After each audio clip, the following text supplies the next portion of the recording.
Oh, hey, hey guys, we're trying to find something to eat. So how do you shop when in a foreign country? We're at a supermarket. The language is so different. They speak German here. Type of German. Some different type of called German. Austrian Bavarian. It's a dialect. Yeah. So how do you shop when in a new country? What are some of the tips? First, you don't know the language. You don't know the things. You can end up buying dog food or cat food, like I did when I went to Finland for the first time.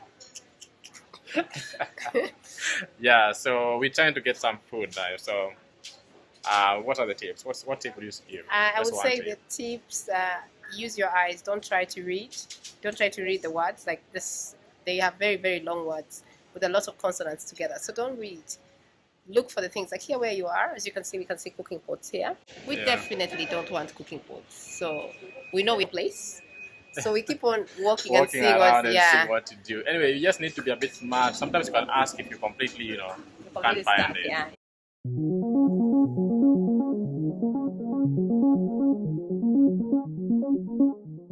The streets of Vienna, Austria, not Australia, sorry. The streets of Vienna. Quite beautiful. Aha! Look at that! The square. Looking all nice. Let's take a walk, people. Let's take a walk. We're going to the Schonbrunn Palace. I don't know if that's the right pronunciation, but it's called Schonbrunn Palace. It's a very famous and popular palace, and I'll get you more information when I get there. So right now we're walking there, and we bought some stuff from the supermarket. So instead of branching to the restaurants and stuff, we're drinking our juice here. You can see we have our donuts. We enjoy, so it makes it easy for us to walk and eat at the same time and experience the town. So it's a money-saving tip because we will still eat later. We have a kitchen, so we can cook, we can buy meat, whatever we want, basically. And so for now, we don't have to stop at all the restaurants and try eating and stuff. If you want a restaurant, we do eat at the restaurants, like yesterday night. So don't always spend money on restaurants all the time. Makes no sense.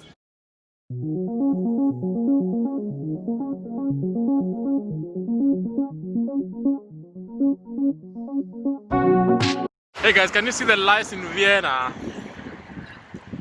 The street lights are very different. These are the small things that make cities completely different. This Chinese stuff, like their lighting system is completely different from other countries I've gone to. It's like a wire, basically.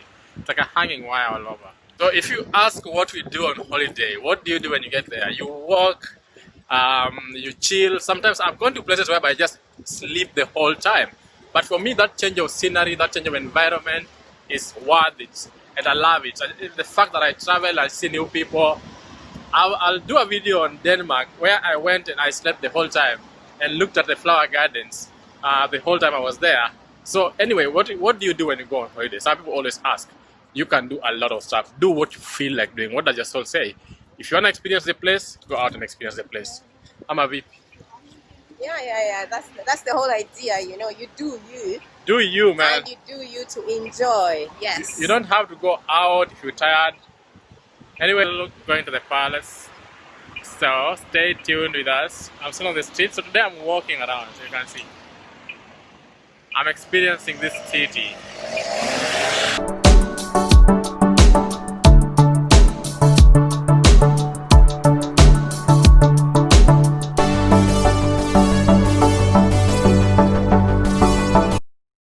So we're still walking to the palace.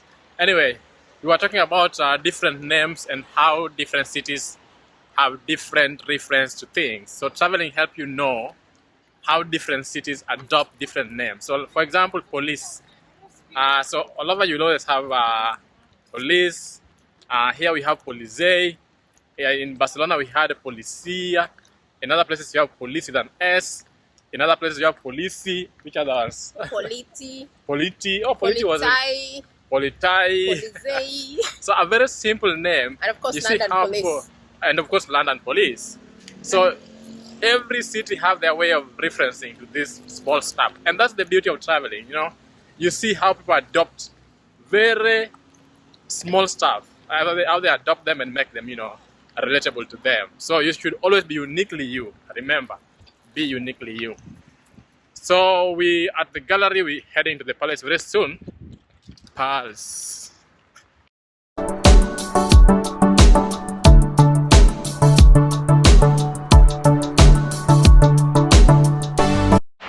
So we have been walking to the palace, and as you can see, they are advertising it all through. So they have all these boards. It's a multi-dimensional board where they tell you what happened in the palace, the details about the palace, the Neptune fountain, for example, and they write in different languages, like you can see Japanese, Chinese, I think German. This side, I think you have the same languages, and they give you the details about the palace. So basically, they advertise before you get there. You already know about the palace, and they also have English down there if you want. Okay, here's the palace, the Schonbrunn Palace, the famous Schonbrunn Palace.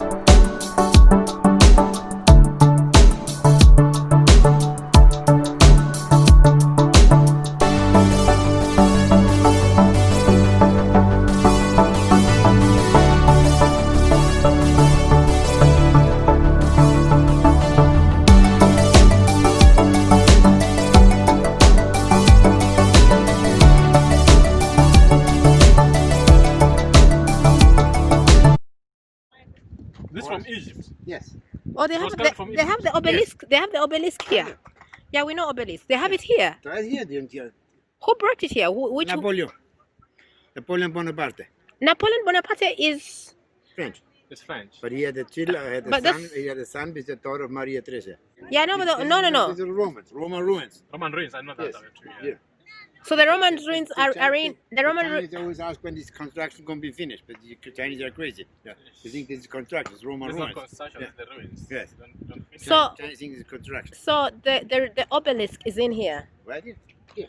So we can see Over it. there. Yes, we drive by. You go on the carriage within, this is the Palm House, is here. This is the zoo. Then the fountain is right back there. And this is the orangery, the Roman ruins, and the obelisk. So it means actually I don't need to go this way. If I want to walk, I can just walk with you. You can walk where you want, you can walk out this way too.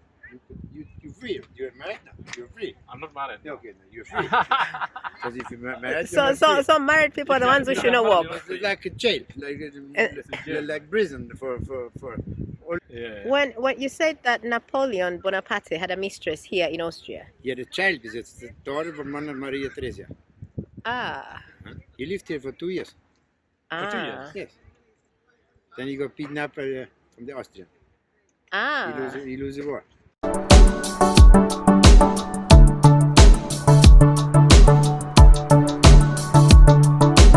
So we're still at the tour of the palace, the Schonbrunn Palace. These grounds are so massive. Those who know history know about the obelisk. Yeah, obelisk. Obelisk from Egypt that was taken by Napoleon. This is why it was brought. Oh, and look at that scene, guys. We just discovered it with you right here on camera. Look at that. The Roman ruins. The Roman ruins were the other one, and then this were the other ruins. They're two ruins. They're two together. different ruins. Yes, yeah. The Roman Okay. ruins and the other one. There were two of them. And then if you want to show the back. So this is just the back of the palace, and this is just one section of it, one segment of it. It's so massive you can't capture it in one shot or a video. No, it's too big. These are all tourists just coming to see someone's home. So someone actually lived here. This place is bigger than a city, guys.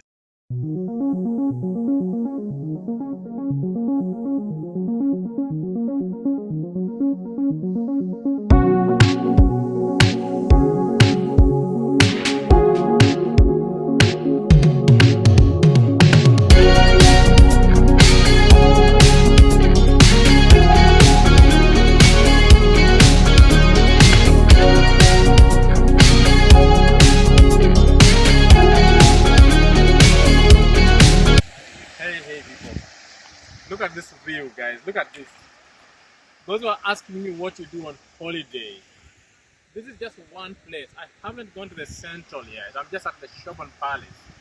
I need at least a week, starting 9 to 5, to explore this place completely. There's no way someone can explain to you what you can see on holiday. Get out and go on a holiday and see for yourself what you need to do on a holiday.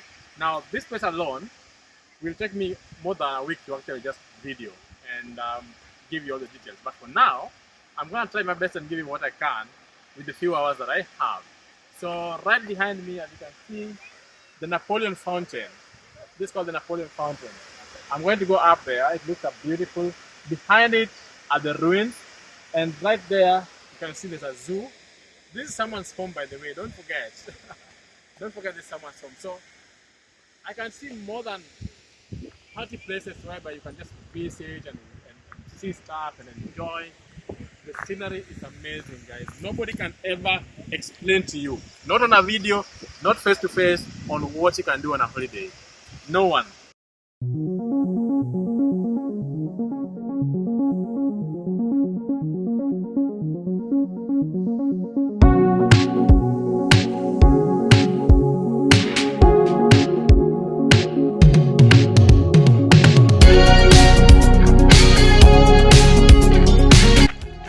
Guys, the palace is so massive. You're gonna have to run to get through to it. And I told you you need a week. So part of the palace is right up the hill. So I'm just jogging to go see it.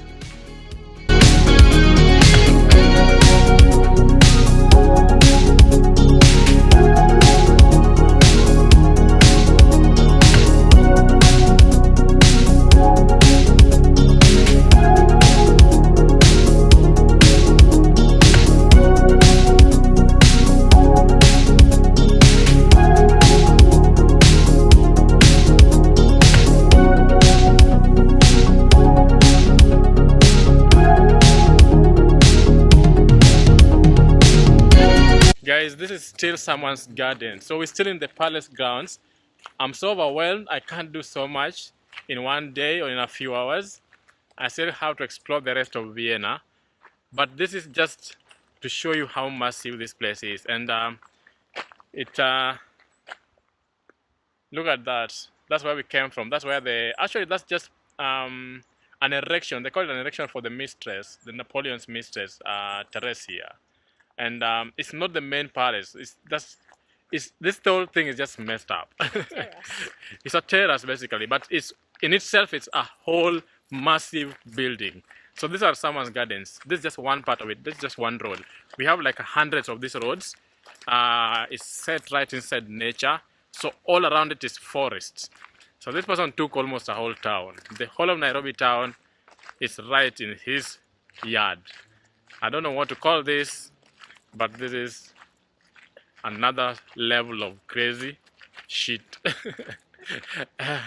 So we're just taking one road. We're going to see the obelisk ruins that were actually taken from Egypt.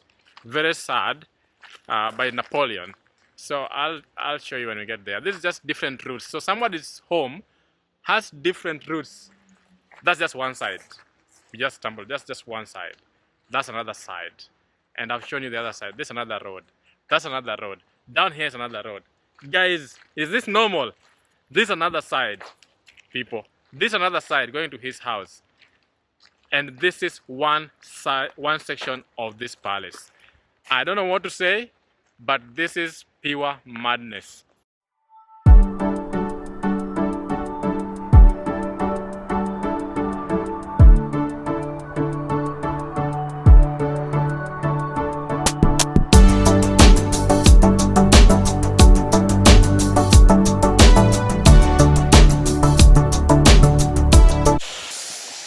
so here we are at the obelisk, like I promised. I'm not very happy because this was, I think, taken from Africa. This was from Egypt, and it was sacrilege. They committed sacrilege because there was religious symbolism of the obelisk in Africa, and it's not just one. There's so many of them that were taken to completely different parts of the world. I think Napoleon took this one. There's one in London. I think it's called Pagan or something. Actually, I should do that video. I should take you to London one of these days and just show you around London and see it. But this whole monument was taken from Africa, and the messages on it, as if you can show the messages, all those were messages that had representation and imagery to the people of Egypt and the Africans. So this is something from Africa. Not a very happy moment, but yeah, here we are. It's good to see these things. You also see them and what was done and how much pilfering these people did to our continent. This whole thing is from Africa.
So this is still part of the palace, people, and I think this is the church. Not I think, I know this is the church. This guy had a church in his own home, and remember this was a mistress's home, so this was not like the real home. But you can't cover it in a whole day. I've been here since morning. I thought I would go to town, to the center, but I'm still at the palace, people. I don't even know some of the buildings. Like this one is amazing, but I don't know what it is. Let me go and ask. This is interesting. Hey people, I'm now tired. I've been walking the whole day, and imagine I've just been within the palace. So now I'm leaving. This is my last video of the palace, and it's so long. Like I said, I can't cover it all. It can't be one video. It's extremely huge. Like this is just on my way out, I just saw this nice arch. The attention detail here is just amazing. Whoever has done this, whoever designed this palace, whoever lived here, of course it's Napoleon and the other kings, this is not just a home. This is a real palace. And when they say palace, it's hundreds, thousands of hectares, guys. So I'm off. I'm going back to my house now, and tomorrow I'll go to the center because I couldn't go to the center today. I can't finish this palace. You need to come here, visit Austria, and enjoy this magic by yourself. Thank you guys for tuning in.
So there's another palace called Belvedere. I don't know how to pronounce that thing. Yeah, there's another palace. After the yesterday's one.